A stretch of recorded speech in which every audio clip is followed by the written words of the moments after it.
guys, so ito nga, bumili na kami ng water filter sa Wilcon Depot. So yan, ang pangalan niya ay Weisan Nilsson. So, sabi naman, this is DOH approved, 2 years warranty. Ayan. So, actually, tatlo to, yung isang box nandun na sa labas. Naipakabit na rin namin siya. So, may tatlong stages kasi siya. So, ayan. Natin. So, ito, nandito yung nakalagay yung mga stages niya. So, first stage, yung nakalagay, improves color and turbidity. So, yan. Capable of removing suspended impurities like dirt, rust, sand, and other sediments. So, ito yung number 1. Number 2, ito yan. So, ito may mga options lang kasi siya. So, ito yung mga disposable. Tatlo yan. Ito naman yung reusable.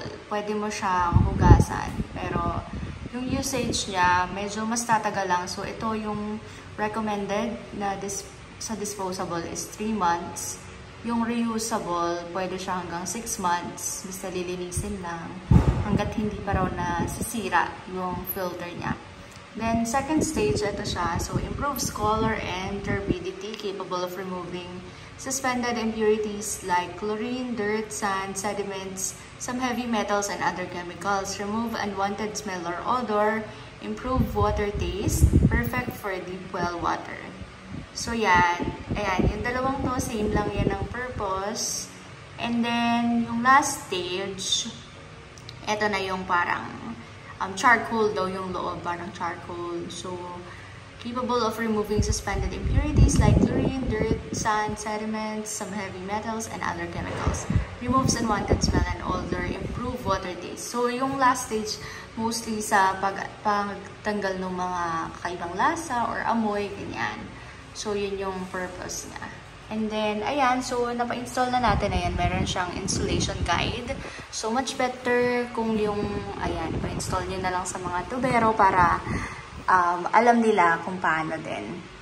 Pero, madali din naman siyang i-install. Yun nga lang, syempre, yung paglagay ng mga tubo, may mga, ano siya, ways para hindi masira din or hindi mag-leak. Flashback.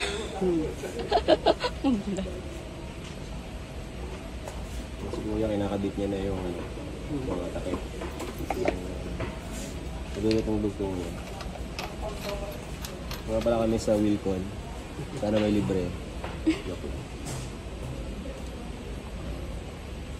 Promotion. Sa Smoses. Osmosis, baka naman. Hindi pala osmosis yan. Si Wasser Nison. Pabili kami sa inyo, ha? Sponsor. Okay. Hindi malayo sa inyo. 2 inch po yan. 2 inch to. Apa. Ito isa? 3 inch na po yun, sir. So, ano mas okay? 2 inch o yung 3 inch? Ikaw, boss, kung... Sa 2 inch po, okay naman, sir, yung 2 inch. Kasi, pag pihit nyo naman yun, sir, nasa wall naman yun. Susunod nyo lang naman para makapihit. Pwersa naman yun. Parang yun yung pang ano. Pang-higpit.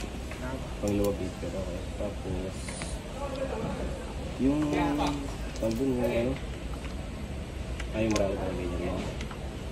Kumbaga, ikakabit nyo muna to, sir. Tanggalin yung housing para matantosan nyo po sa pader yung pinakabutas ng kanya. Okay. Yung from source na is 3/4. PVC po, sir. A flashback. So, titignan natin. Nandito siya sa labas. Na-install na natin siya. Yan. So, there. Yan. So, na-install na siya direct from the water supply papunta sa loob ng bahay. So, yan. Okay na siya. Thanks, guys!